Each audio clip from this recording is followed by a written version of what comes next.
my fellow soulmates and food lovers, and welcome to another episode of Eileen's Kitchen Stories. Oh my god, have you seen the time flying? It's already Easter. So I figured, because it's such a tradition all around the world to have a special Easter bread, I'm going to introduce you to several worldwide famous Easter breads. So first up is the Sori from Greece. And it is an egg-enriched bread which has different strands which are braided together and form an amazing braid. And now, while every family has a different recipe, it's always a sweet yeasty bread infused with citrus and malepi. These are ground wild cherry pits. And on Holy Thursday, families boil and dye eggs in crimson red, which kind of resembles the blood of Christ. And if you have a dyed boiled egg, this is going to go actually at the end or the beginning of the braided bread. Next up is the chipa from Paraguay. And the bread is also known as chipa, chipacito, or chipita. You can actually find it all over South America.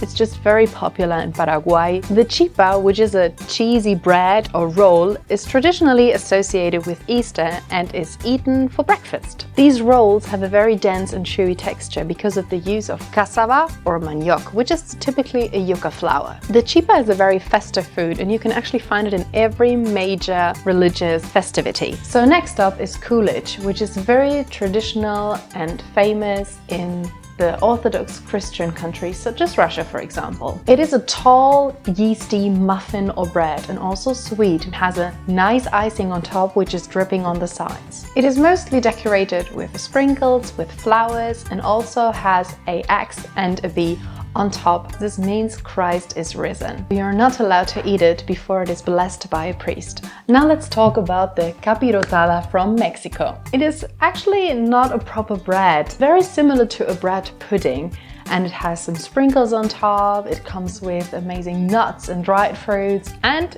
it has some cheese in it. The legend says that the Capirotada was invented in order to use off all the leftovers before the Lenten fast. And it has a very, very long history. The first recipes were recorded by the Holy Office of the Spanish Inquisition in the 17th century. And the dish is a reminder of the Christ's suffering on Good Friday. The bread, for example, signifies the body of Christ, whereas the sprinkles on top of the bread pudding actually resemble the blood. The dried fruits, they actually represent the nails of the cross. So the cinnamon sticks that you have, they represent the wooden cross. And then on top you have the melted cheese, which signifies the Holy Shroud.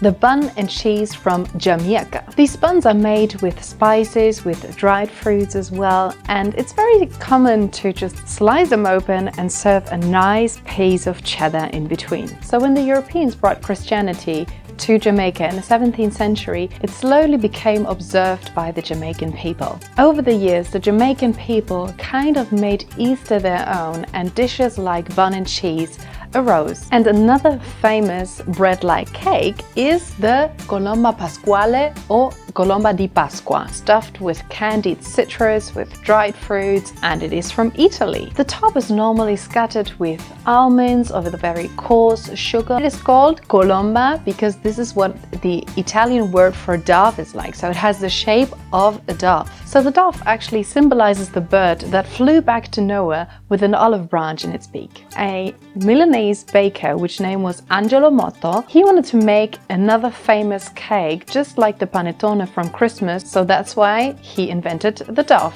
And now the hot cross buns from the UK. Easter would never be complete without these nice spicy buns that are, surprise surprise, topped with a cross. The hot cross buns are usually made with currants or raisins and are served on Good Friday. One theory is that the hot cross buns originated in St. Alban by a 14th century monk and was formerly called the Alban bun, and that all started off in 1361. And then later, in 1592, under the crown of Elizabeth I, it was actually forbidden to sell these hot cross buns on any kind of occasion other than Christmas or Easter, and this is why primarily the cross hot buns were made in the kitchen at home. Further attempts were made to suppress the sale of the hot cross buns. Later, in between 1603 up to 1625, under the reign of James I of England, and then the buns were officially made during the 18th century in London. And the last bread that I want to show you is the pinka from Croatia or Slovenia. So the fluffy roll of the pinka bread is very similar actually to hot cross buns or to the German Hefezopf. It is primarily served together with some spring onions, with some boiled ham. Even though it is sweet, it is accompanied by some savory things. And the pinka comes with a cross. You actually take a knife and then you carve a cross on top of the bread. In urban areas, this dish is actually one of the few dishes that is taken to the Easter Mass for blessing. So guys, if you want to check out a very German tradition of making an Easter bread, then check out the video that I'm going to post online on Monday for a very special German Osterzopf. And also, please let me know in the comments below what you are eating in your country for the Eastern time. Maybe give this video a thumbs up if you liked it, and then check out the new videos coming up every Monday, every week. I hope to see you then in the next videos, guys. Bye!